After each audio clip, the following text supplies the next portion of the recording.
Tanzania unayoongoza sasa hivi ina uhuru na demokrasia ya kutosha, uhuru wa kujieleza? Wewe mwandishi wa habari, toka umefika umesikia vyombo vya habari vimelalamika? Hakuna chombo kinalalamika. Kuna uhuru wa kutosha, wanajieleza na wanajieleza mpaka wanavuka mipaka saa nyingine, lakini kwa sababu kiongozi inabidi mvae ngozi ngumu, muangalie. Lakini wakati mwingine kusema kwao bora umpe mtu nafasi ya ku-offload alicho nacho, atoe, umsikie. Kama kiongozi unasema kumbe kuna lalamikiwa hiki, basi unakifanyia kazi, kuliko ukiwabana hawasemi, hujua wanafukuta na nini ndani ile. Sasa Tanzania kuna uhuru wa kutosha sasa. Vyombo vyote vya habari viko huru, anayefuata sheria, anayefuata maadili ya kazi zao, wako wanafanya kazi zao. Demokrasia ya kisiasa? Demokrasia ya kisiasa, yes, ipo.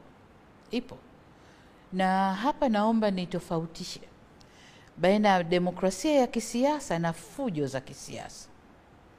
Demokrasia ya kisiasa ni nini? Demokrasia ya kisiasa, tuna vyama vya siasa, wana vyombo vyao, wanajadili mambo yao. Kwa mfano baraza la vyama vya siasa, huko wanajichagua wenyewe, wanajadili mambo yao ya kisiasa, wanaelewana huko. Kuna kamati ya vyama vyenye wabunge bungeni, na wenyewe wanaya kwao, wanakaa wanazungumza, wanajadiliana huko. Lakini kuna vyama vyenyewe vya siasa ambavyo vimeundwa na katiba zao, na kwenda kwao au kufanya kazi kwao kunategemea katiba zao. Kwa mfano chama changu, Chama cha Mapinduzi, katiba yangu inaniambia labda katika mwaka nitakuwa na vikao viwili vya halmashauri kuu ya chama, labda vikao 6 vya kamati kuu, na vikao vingine katika ngazi za chini, mikoa na wilaya. Na hivyo vikao vimeelezewa wajumbe ni nani na kila kitu.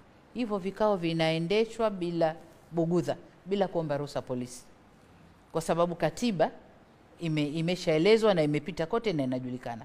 Na vivyo hivyo vyama vingine vyote vina katiba zao, zina system zao za mikutano, wajumbe wao ni kina nani. Hizo wako free kufanya wakati wowote. Kitu ambacho hakipendezi ni ile kutaka uhuru wa kufanya fujo za kisiasa. Labda tumemaliza uchaguzi, serikali imeundwa, kinachotakiwa kuendelea ni kujenga nchi. Uwe una chama gani, uwe una chama gani, una chama gani, wote mnakuja pamoja, mnajenga nchi yenu. Ndicho kinachotakiwa kuwa. Lakini kinapotokea chama, wao wanataka kuitisha tu maandamano kila siku, maandamano yasiyo mwisho, maandamano sio yasiyo nini, labda leo mkutano huko, kesho mkutano huko, fujo, vurugu. Ile uhuru wa demokrasia? Hapana. Kama uhuru wa demokrasia, mbona Marekani hawa observe? Mbona Ulaya hawa observe? Wakimaliza chaguzi ni kimya, wanaendelea shughuli zao za maendeleo. Nchi inapewa nafasi, inafanya kazi zake, wanajijengea nchi zao. Hatujasikia vurugu za kila siku Marekani na huko Ulaya. Kama kutatokea maandamano, nimeshayaona kule.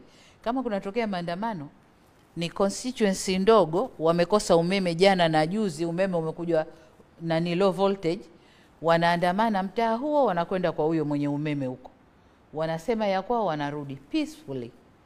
Sasa haya ya kwetu ya vurugu, piga magari, choma, Nazungumzia swala hilo la kisiasa kwa sababu kiongozi wa upinzani sasa hivi Freeman Mbowe amefikishwa mahakamani, amefunguliwa mashtaka ya ugaidi. Wananchi, wafuasi wake wanasema mashtaka haya yamechochewa kisiasa. Mimi sidhani kama amechochewa kisiasa, kwa sababu ninavyojua Mbowe alifunguliwa kesi mwezi wa 9 mwaka jana.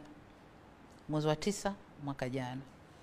Kwa hiyo yeye pamoja na wengine, na kama ulivyosema, mashtaka ni ugaidi na kuhujumu uchumi. Nadhani wenziwe kesi zao zimesikilizwa, wengine wameshapewa sentence zao wanatumikia. Yeye upelelezi ulikuwa haujesha, uchunguzi ulikuwa unaendelea. So amekwenda, amefanya, tumeingia kwenye uchaguzi, amemaliza uchaguzi. Nadhani sasa hivi polisi tu wamekamilisha uchunguzi wao, wamemhitaji waendelee na kazi yao. Lakini kwa sababu Na kama utakumbuka, Mbowe kipindi kirefu hakuwepo nchini, akuwa Nairobi. Sasa kwa nini kakimbia sijui, lakini alivyoingia tu nchini kaitisha maandamano ya katiba na madai ya katiba. Nadhani ni calculation, akijua kwamba ana kesi ya aina hiyo na hii vurugu ambayo ana instigate, akikamatwa aseme kwa sababu ya katiba, kwa sababu tumeitisha katiba. Nadhani, sina hakika, lakini kwa sababu jambo liko mahakamani, sina uhuru wa kulizungumzia kwa sana. Nadhani tuache mahakama zioneshe ulimwengu kwamba alikuwa hizo shutuma walizomshutumu ni za kweli au si za kweli, mahakama itaamua. Na katika swala hilo la siasa hasa za upinzani, ulipoingia madarakani ulisema uko tayari kuzungumza nao, na hata Mbowe alikuwa anauliza lini utakutana naye, lini utakutana na viongozi wa upinzani? Nimesema nitakutana nao, lakini sikutaka kukutana nao wakiwa wamechambuka chambuka. Kama nilivyokueleza, watu wana vyama vyao vidogo vidogo, wana mabaraza yao. Kwa nilitaka kwanza wajiunde kwenye mabaraza yao, na baraza la demokrasia nadhani la vyama vya siasa wamefanya uchaguzi wiki 2 zilizopita au wiki iliyopita, ndio wamejiunda vizuri.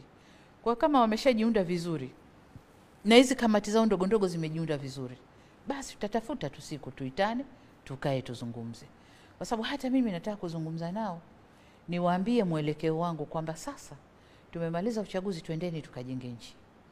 Na kwenye kujenga nchi mimi sichagui. Nikimwona mpinzani amekaa vizuri na mwelekeo, na mweka kwenye serikali yangu, twende tukajenge nchi. Kwa sababu hakuna pahali pamesema baada ya uchaguzi chama kilichoshinda peke yake ndio kitajenga nchi. Hapana. Tumesema Watanzania tutajenga nchi. So Mtanzania yoyote mwenye ideology yoyote ya kisiasa, kama ni mzuri, anaweza kudeliver na kuleta yale ambayo wananchi wanataka, mimi namtumia tu, namuingiza kwenye system zangu, twende, namtumia. Kwa hiyo nataka waje tukae tuone tunakwendaje na hili. Tunakwendaje na hili. Kwa hiyo wakati ukifika hivi karibuni. Wakati ukifika nitawatafuta tu. Nitawaambia karibuni, njoni tukae.